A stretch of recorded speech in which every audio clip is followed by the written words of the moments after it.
Surrounded by the waters of the Indian and Pacific Oceans, south of China and north of Australia, lies the island of Java, where 45 million human beings pay homage to the flag of the Dutch East Indies, the same flag that waves over the dikes and canals of Holland. We approached Java by way of the old port of Batavia, which was formerly the main approach for all ships, but is now used almost exclusively by the primitive craft of the fishermen, who sail in and out of the various canals leading to the old town.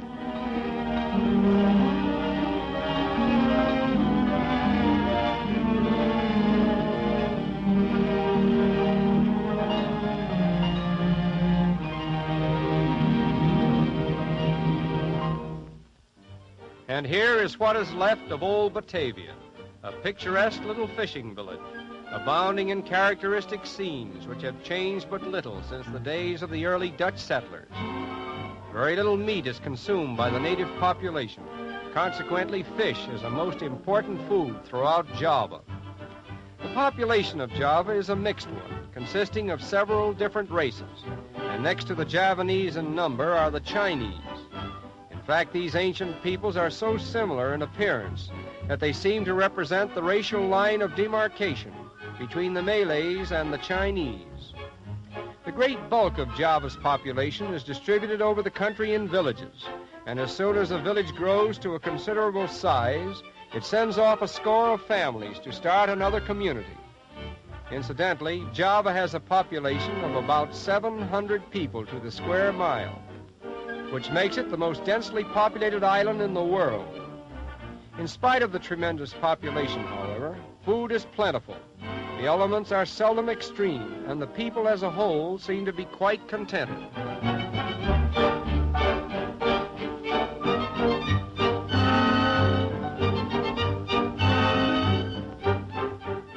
The Javanese by nature are a quiet and peaceful people, more or less subdued by the vertical rays of an equatorial sun, as well as the benevolence of Mother Nature, who has bestowed upon them tropical foods which are acquired in abundance with the least amount of human effort. As a matter of fact, one doesn't have to go to a restaurant to eat, for the restaurant comes to him in this manner, and even a world traveler may be surprised at the combinations of tasty food that are concocted by these itinerant food peddlers. One of the most popular items on the menu is a rice and curry combination, a plate which sells for about 2 cents.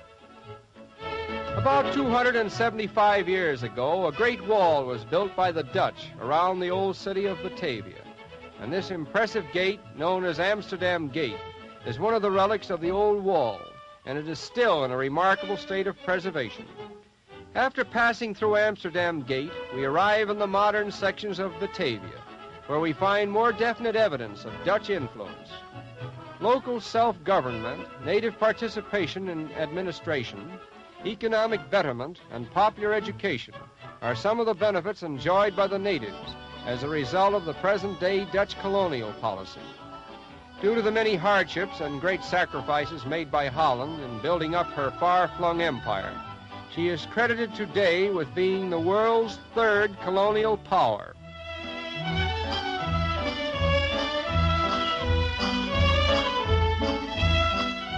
As in Holland, the Dutch have built canals here for the purpose of transportation, but apparently this one has been turned into a municipal laundry.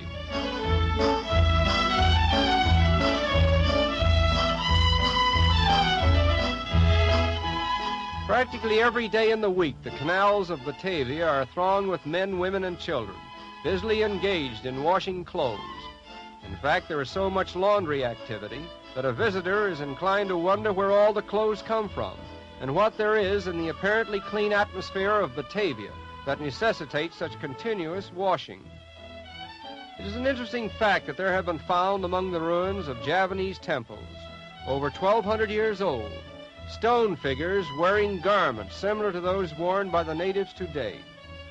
The native Javanese dress is called a sarong, and it is usually made of batik, a cotton cloth with a soft, velvety texture, made up in many varieties of color.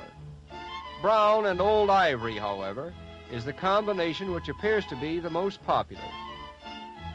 Wet clothing is the fashion, because it keeps the body cool in one of the world's hottest climates.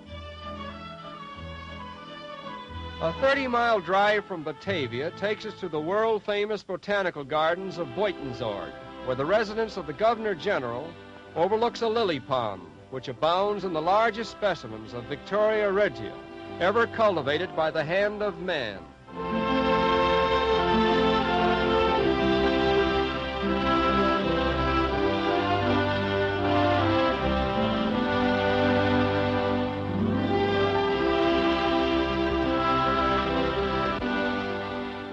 The leaves of these giant water lilies grow to be over 6 feet in diameter, and some of them are sturdy enough to hold the weight of a small child. The flowers are usually large and pink and white. The plant was introduced into Java from South America, where it grows in uncultivated state along the Amazon River.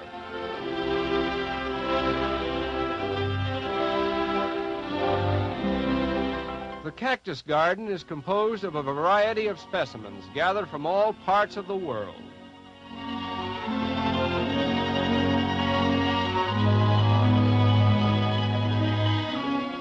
It is the custom here for visitors to carve their initials in the fleshy skin of this particular species of cactus. At first, the initials are hardly discernible, but with the passing of time, the plant, in healing, develops a coarse, rough skin, which makes the initials very conspicuous, thus preserving the impression for the life of the plant, which may be for several years. In addition to a most interesting variety of plants and flowers, Buitenzorg is noted for its assortment of trees, most of which have been transported here from other parts of the world. This strange-looking tree with its fence-like roots is a native of Sumatra, and its botanical name is Canarium decunianum.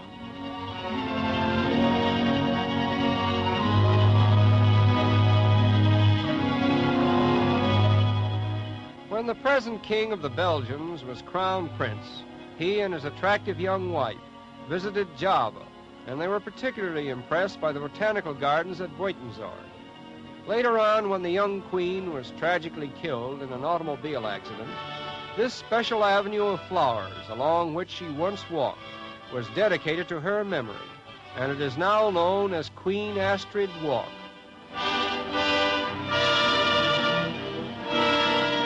And it is here, in this colorful setting, that we conclude our glimpses of Java.